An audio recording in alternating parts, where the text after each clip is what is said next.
तुम्हें कितनी बार समझाया है, मेरे तैयार होने से पहले मेरा ब्रेकफास्ट तैयार हो जाना चाहिए।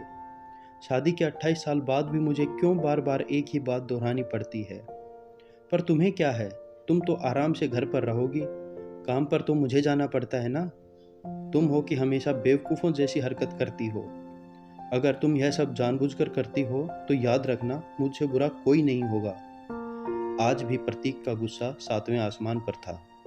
इन कड़वे शब्दों में अपना गुस्सा उतारते हुए, गीला तौलिया कुर्सी पर फेंकते हुए प्रतीक गुस्से से आभा की तरफ देखने लगा।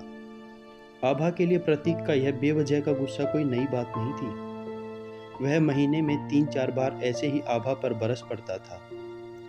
पहले पहले तो आभा उसका विरोध कर देती थी, लेकिन जब कई सालों तक प्रतीक में कोई बदलाव नहीं दिखा तो आभा ने खुद को ही बदल लिया। अब प्रतीक के कुछ भी कहने से आभा को कोई फर्क नहीं पड़ता था। प्रतीक की हर बात को वो चुपचाप सिर झुकाकर सुन लेती थी। शादी के पहले 4 साल तक आभा ने पूरी कोशिश की कि वह प्रतीक को बदल दे, लेकिन बेवजह गुस्सा करना और बाद में आभा को भला बुरा कहना, यह मानो जैसे उसकी आदत ही बन गई थी।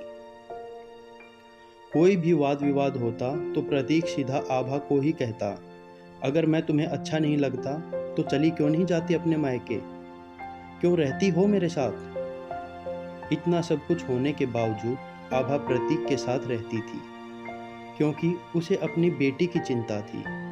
और वह जाती भी तो कहाँ, वह अपने बूढ़े हो चुके माँ बाप को इस उम्र में परेशान नहीं करना चाहती थी। समाज और लोग क्या कहेंगे, यह भी तो उसे देखना था।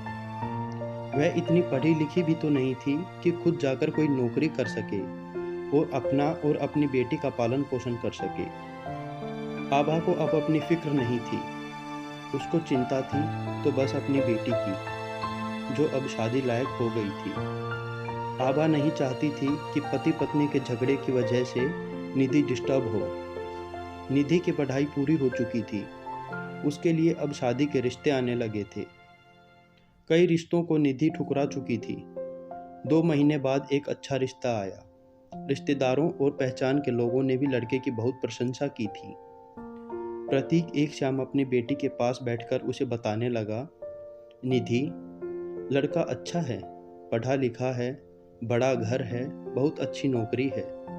ऐसे रिश्ते बार बार नहीं आते बेटी, इस बार तुम मना मत करना। निधि अपने पिता से ज़्यादा बात नहीं करती थी। पता नहीं डरती थी या शायद नफरत करती थी, लेकिन आज वो हिम्मत करके बोली, पापा, मुझे अभी शादी नहीं करनी है। मैं नौकरी करना चाहती हूँ, अपने पैरों पर खड़ा होना चाहती हूँ। हाँ, तो उसमें कौन सी बड़ी बात है।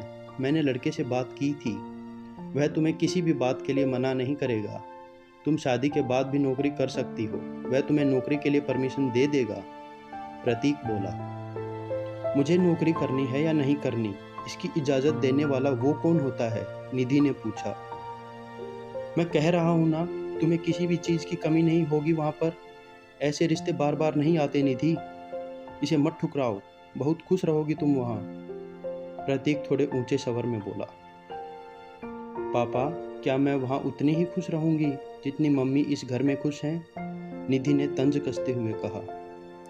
आज तुम्हारी जुबान कुछ ज़्यादा नहीं चल रही है। प्रतीक गुस्से से आंखें बड़ी करते हुए बोला, पापा, मुझे शादी ही नहीं करनी, क्योंकि शादी के बाद अगर वह लड़का आपके जैसा निकला तो मैं क्या करूँगी।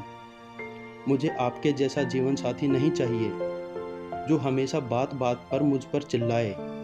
मुझे अपनी पसंद का कुछ लेना हो तो भी 100 बार सोचना पड़े, कहीं वह गुस्सा न हो जाए। मेरी तबीयत कैसी भी हो, उसे कोई परवाह ना हो। रोटी थोड़ी सी जल जाए तो सर घर पर उठा ले, उसका एटीएम कार्ड ना मिले तो भी मेरा ही कसूर, और हर छोटी मोटी बात पर मुझे मायके जाने की धमकी दे। निधि ने एक ही सांस में सब कह दिया। प्रतीक का गुस्सा 7वें आसमान पर था, लेकिन उसके मुंह से एक भी शब्द नहीं निकल रहा था। वो बस निधि की बातें सुन रहा था। निधि इतने पर ही नहीं रुकी। आज पहली बार वह अपने पापा के सामने इतना कुछ बोल रही थी। पापा, आपने माँ के साथ हमेशा गलत बर्ताव किया है। आप अपने ऑफिस का गुस्सा बिना सोचे समझे माँ पर उतार देते हैं।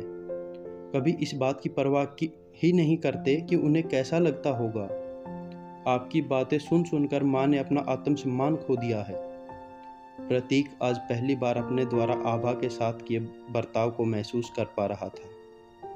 वो बस इतना ही बोल पाया, जो तुम्हारा मन है वो करो, मैं तो बहुत बुरा हूं ना। निधि ने प्रतीक का हाथ पकड़ा और बोली, पापा मुझे बस एक सवाल का जवाब दे दो। क्या आप चाहेंगे कि मेरा पति आपके जैसा हो?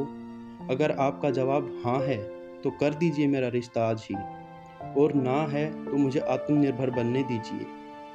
प्रतीक के मुंह से शब्द नहीं निकल रहे थे। वह चुपचाप बाहर चला गया। आज उसे आभा के सामने जाने में शर्मिंदगी महसूस हो रही थी। चलते चलते उसकी आंखों से आंसू लगातार बहे जा रहे थे। प्रतीक ने आज से अपने आप को बदलने का निश्चय किया। अगले दिन से आभा ने अपने प्रतीक में काफ़ी बदलाव देखा। वह सोचने लगी कि जो हिम्मत निधि ने कल दिखाई है, वह हिम्मत अगर मैं पहले ही दिखा देती तो शायद आज परिस्थिति कुछ और ही होती। अब निधि पढ़ लिख कर एक बैंक में अच्छे पद पर नौकरी करने लगी थी। 2 साल बाद उसके लिए एक अच्छा रिश्ता आया और उसकी विदाई पर प्रतीक बोला, बेटा तू हमेशा सुखी रहेगी क्योंकि तेरा पति तेरे बाप जैसा नहीं है। प्रतीक की यह बात सुनकर आभा और निधि की आंखों से आंसू बहने लगे। अगर आपको यह कहानी पसंद आई तो इस वीडियो को लाइक करें और अपने दोस्तों के साथ शेयर करें। ऐसी ही और नई नई कहानियाँ सुनने के लिए स्टोरी फोन यूट्यूब चैनल को सब्सक्राइब करें। धन्यवाद।